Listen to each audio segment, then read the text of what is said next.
tradições de Calvino, quais que você considera elementos centrais de um culto?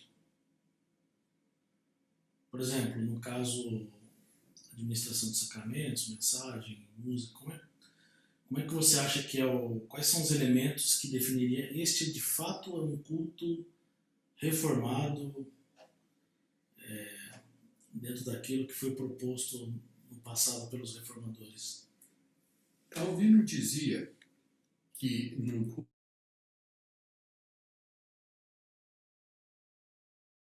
e esmolas. Então vamos explicar cada um destes itens. Primeiro, por palavra, ele entendia tanto a leitura da palavra quanto a exposição dela. Sim. Por orações, ele entendia não só as orações faladas, mas a música ele insere neste item. Então a música é uma oração cantada. Sim. O terceiro elemento, sacramentos, foi o assunto de uma amarga discussão e briga de Calvino com as autoridades da cidade, porque ele queria celebrações dominicais da Ceia do Senhor. Sim. Não teve êxito. As autoridades da cidade, que tinham o poder de decidir isso, determinaram 4 celebrações anuais.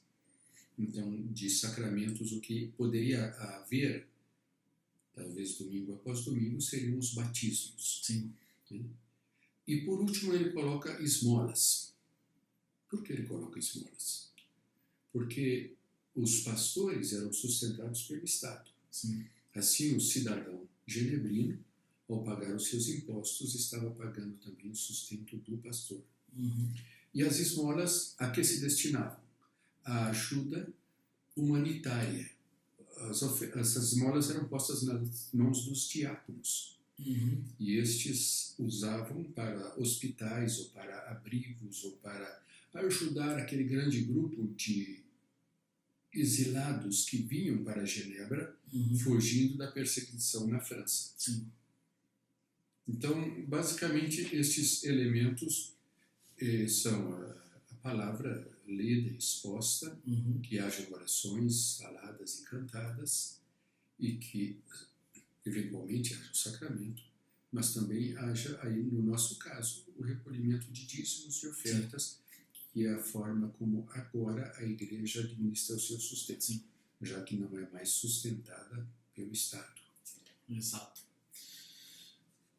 Pensando nessas mudanças, eu acredito que a maioria dos membros, sejam de igrejas reformadas ou não, batistas, presbiterianas, metodistas, eu acredito que a maioria não consegue discernir a diferença na liturgia do culto entre as tradições.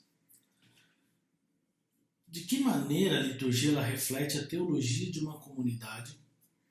E o que diferencia a liturgia reformada, então, de outras tradições? Está havendo uma mistura muito grande de padrões litúrgicos, porque, especialmente os jovens que têm ajudado com a música, eles veem uma prática em uma outra comunidade e querem trazer tintim por tintim para a nossa igreja. Então, está havendo uma certa uniformidade de formato de liturgia. Eu creio que uma das marcas que deve distinguir a nossa liturgia, a liturgia presbiteriana e de outras igrejas, até de outras denominações também, que levam isso a sério, é a marca de levar o adorador à presença de Jesus Cristo. Calvino falava que as cerimônias deviam conduzir-nos retilinhamente a Cristo. Então, creio que essa deve ser a marca, não um culto centrado no eu, na exacerbação das emoções, porque isto passa. Mas um culto centrado em estabelecer entre o adorador e Deus, de fato, um contato proveitoso. Que sejamos conscientes de que Deus veio ao nosso encontro e de que também falamos com Deus. Maravilha.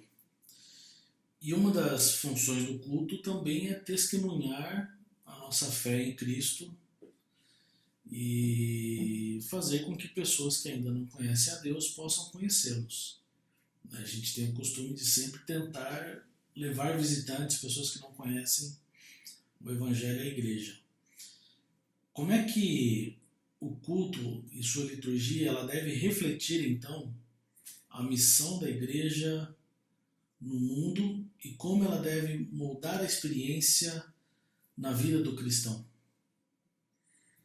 Primeiro, o culto não é uma atividade fundamentalmente evangelística. Não é? O culto não é alguma coisa voltada para o não crente. Sim. Podemos ter, às vezes, conferências evangelísticas, Sim. principalmente no passado, elas eram muito frequentes, mas isso é diferente do culto regular, rotineiro, que nós prestamos a Deus. O culto é a comunidade voltando-se para Deus.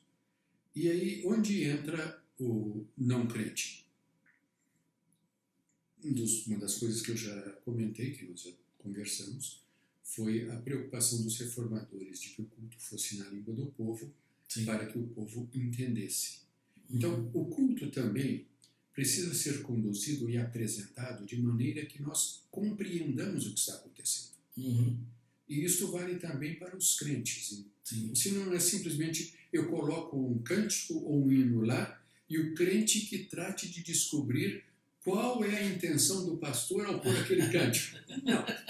Não, vai ser muito trabalho, ou ele vai cantar isso mecanicamente. Então, é uma maneira da liturgia acontecer de modo que o participante, quer crente, quer não, tem uma noção do que está acontecendo. Não sei se respondi tudo que você me perguntou. Sim, não, creio que sim.